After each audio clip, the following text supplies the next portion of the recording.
Howdy guys, it's Joe here, and today I'm going back to solo queue and telling you guys how you guys can actually solo queue up quickly in solo queue. Now this will be a bit different from some of my other videos. I normally like to talk about mechanics, how you can improve those, how you can get better, but this is more about how you can just rank up with the same mechanics that you have and some of the stuff that can just kind of help you get a higher ranking, as well as, improving, I guess, a little bit later on. As well, this does work quite well with duo queue, this works well with any queue, but solo queue in particular works really great, and duo queue it also does work really great. Anyways, with all that said, let's get straight onto some of my tips that can really, in my opinion, help you a lot. And these have worked on my main account and on my Smurf, so hopefully they'll be able to be quite helpful to you as well. Now, my first thing that I say that is really one of the most important things you can possibly do for every single game is to have a game plan at the beginning of the match. If it's a King of the Hill match, tell your team, we're going to rush through the middle. Tell your team, we're going to rush to the side room. Tell your team, I want to go upstairs and we'll try to get the high ground. Have a plan in your head and go for that plan. Now, of course, not always your plans will work, but if, for example, one game your plan doesn't work, you can know, I'm not going to do that plan. I can try another one. And just keep going, keep learning what works and what doesn't, and then when something does work, well, just utilize it and just keep going with that plan. Really, you just kind of want to go with your team, coordinate it, and know what you want to do at the beginning of the game. And know how you want to go for the game and just kind of where you want to be going, what you want to be doing.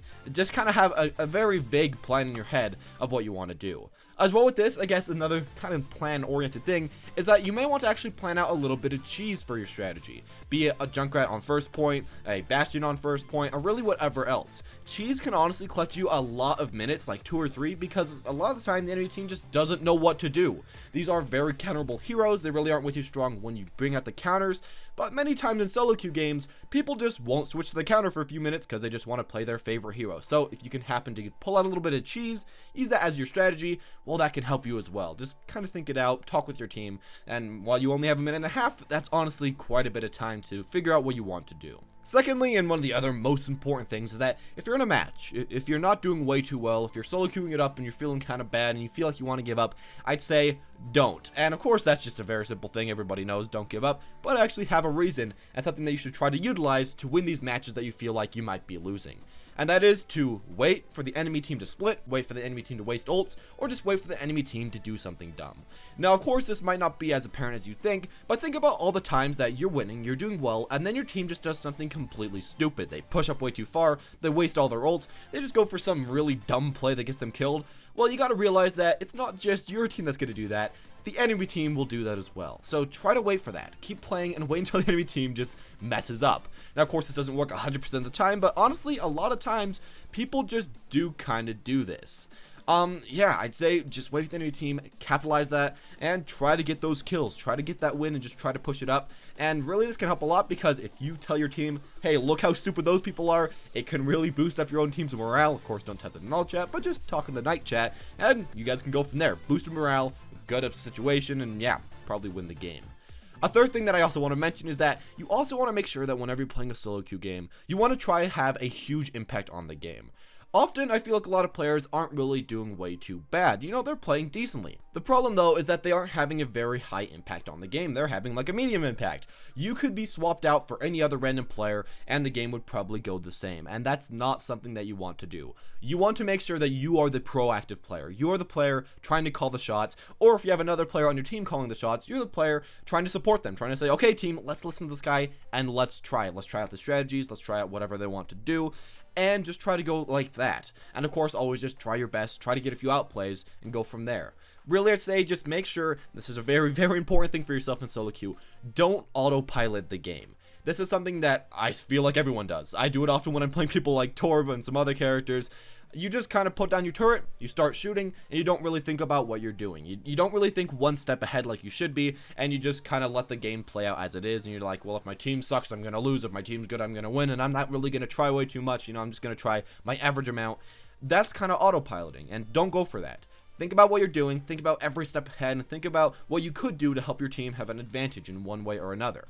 Just try the best, and try to be proactive in all of your decision making and in all of your plays. Now, my next thing that you should probably listen to is to focus on your gameplay and ignore your teammates. Now, I can give you a really good specific example of this. I was playing yesterday. Unluckily, I couldn't get this recorded because my OBS wasn't working. But I was in a game up in Masters. I had a few decent teammates, I guess, but one of them just wasn't doing really their job way too much. You know, it was a D.Va. They had the high ground. We were hoping that the D.Va could shove the enemy team off the high ground.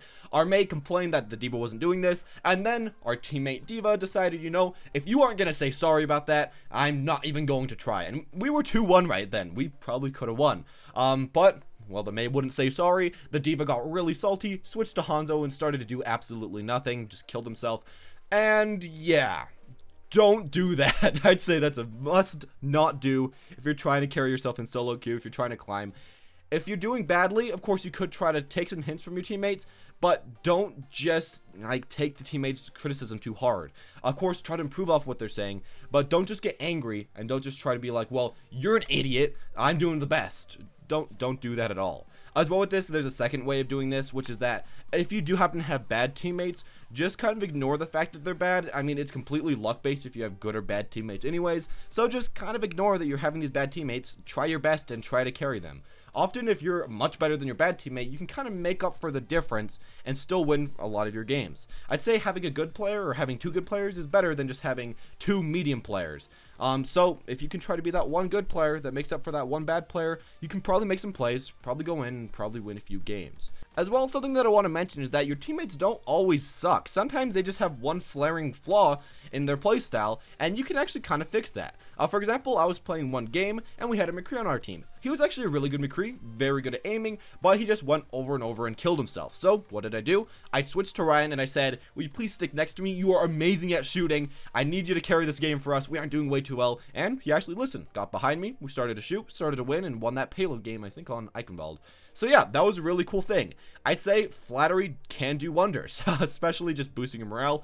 And if you have a teammate that's just really bad at one thing, if you flatter towards the thing they're good at and tell them to do something for you, often they'll listen. And yeah, that's a good way to kind of get people to do something that you want to, and a nice way to just boost morale. Next, another very, very important thing to do for yourself is to make sure that if you are ranking up in solo queue, that you take breaks. One thing that you have to remember is that it doesn't matter how many games you play if you have a 50-50 win ratio, it just matters what your win/loss ratio is.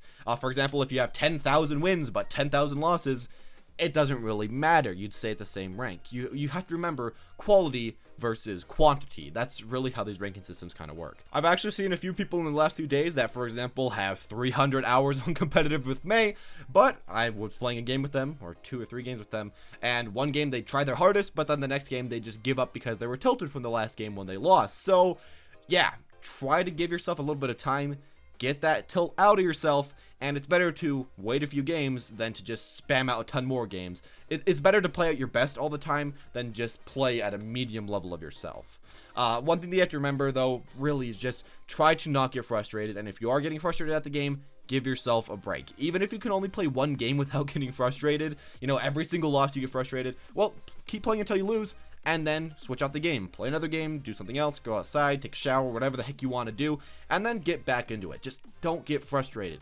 Don't get tilted, because especially in solo queue when you're tilted, it's like the hardest way to not get untilted, really. When you're with friends, you can laugh, you can get some fun off of that, and get untilted, but when you're by yourself, all you're going to think about is those things that are tilting you, so try your best to let that out of your mind. And here's a fact that should actually make some of you guys feel a little bit better about yourself. Even some of the better players at some of the higher ranks can only achieve about a 55% win rate. So what that means is that you have to lose at least 45% of your games, and while you can try to help, you can't win every single one of them. So you have to remember in your mind that while you might be losing a few of your games, if you're playing well, you should be able to carry more than you're losing.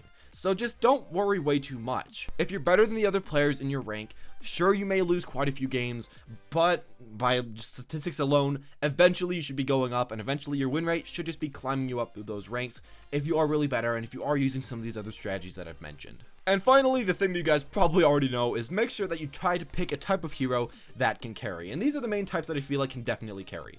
First off, overpowered heroes. Heroes like D.Va, like right now, like Soldier, any hero that is completely overpowered, does too much damage, too much tanking, anything like that. Obviously, if you pick them, your chance of winning does go up by a bit, so just abuse them. They're overpowered, so I guess just use them.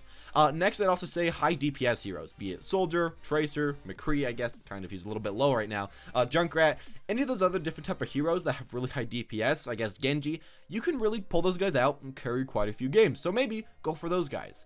Again, another person that you could try to pick up is a game-changing ultimate type of hero. This could be Mei, this could be Zarya, I guess this would even kind of be Diva, mainly Reinhardt. These are the type of characters that if you get one ult, and if your team's really any good, you should be able to just wipe the enemy team, and that can really make it quite a bit easier to climb up through the ranks, as really I'd say most of solo queue is just getting good ultimates and just winning off there. That's like 90% of the game. And the final thing that I'd say is maybe pick a character that you can lead your team with. Now, some of my main examples are Lucio and Reinhardt. Lucio, you can tell your team when to go in, you can speed boost them in, and you can get your ultimate ready and just have your team initiate. And with Reinhardt, if you can right click, if you can show exactly where you want to go, your teammates are also often going to follow you. You can know where to go, you can know where to position, and you can just position your team well. When you're playing an offense hero, often people won't really listen, while if you're playing Lucio, if you're playing Ryan, your teammates are much more likely to be listening and be cooperative to you because you are playing that tank or you are playing that healer. And there you go. This is just from my own experience. Hopefully some of this stuff can help you a little bit, and this is kind of like that mindset type stuff that can help you. And of course, if you can actually physically improve the game mechanically, that'll help you a lot also, but some of these strategies really can help you rank up quickly, so maybe just try them out and see how they do work for you.